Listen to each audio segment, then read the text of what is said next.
Back to the center of the business of the day in Midrand. That's where we find Athi Mtongana, part of our team, watching developments as they unfold. And there's a great contestation taking place, Athi, for the position of Deputy Federal Chairperson. You've got one of the candidates with you there.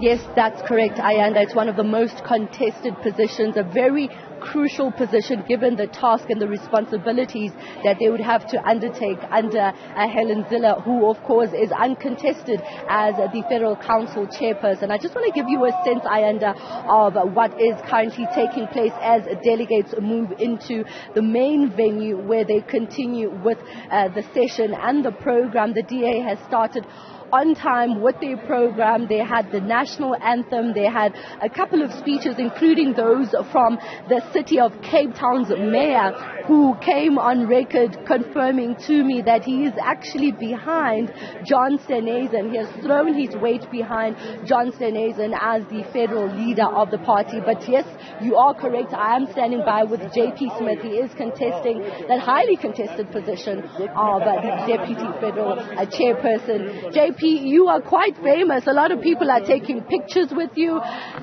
Pardon me to interrupt. JP, you have been very patient. Yes, I have been patient. So that also speaks to how much support you actually have.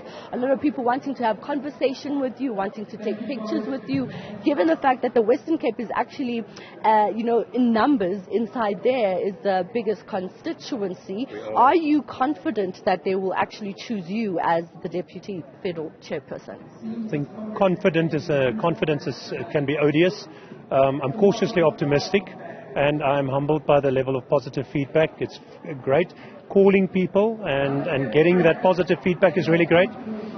There's a fair number of people who know I am. You do the same job for 23 years in government, and you're in the party for 34 years. Eventually some people get to know who you are.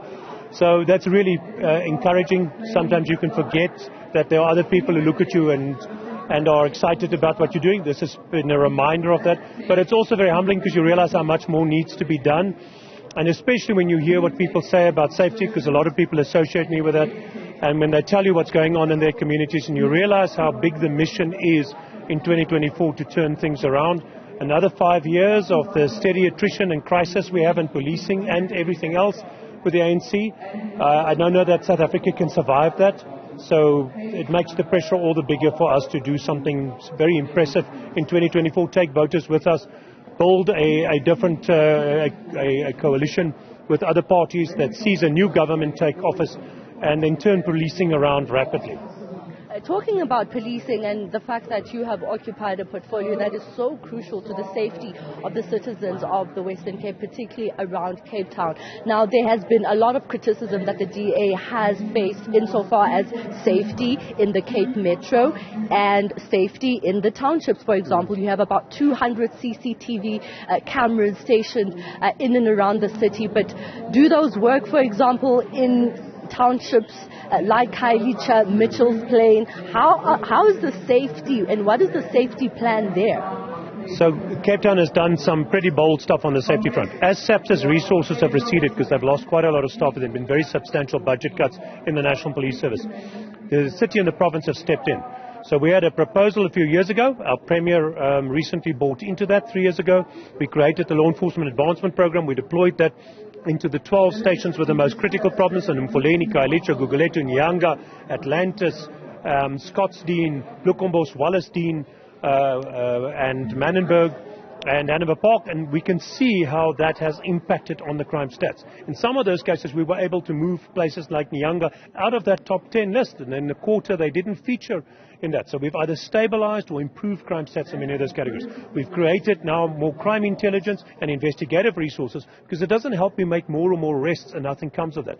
In the last 22 months, the law enforcement and Metro Police resources in our city have confiscated or have made 674 arrests for firearms and ammunition. Out of those, we've had 6 convictions. So the criminal justice system has serious challenges, the same challenges that SAP's facing. Difference is we're doing something about it, so we've got more investigators to do watching briefs and to do shadow investigations to support those investigators. So we are taking this challenge very seriously. We're determined to fulfill the Premier and the Mayor's vision of halving our crime rate.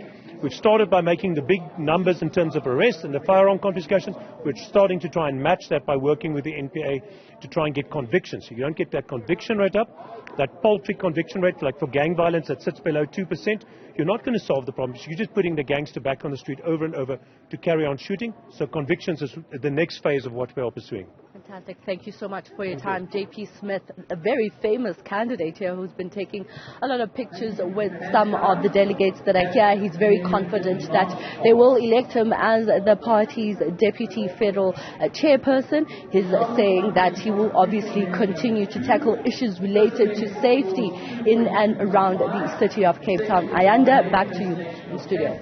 Athi Mtongana, thanks very much indeed. Live to us there from the Gallagher Convention Centre. That's in Midrand.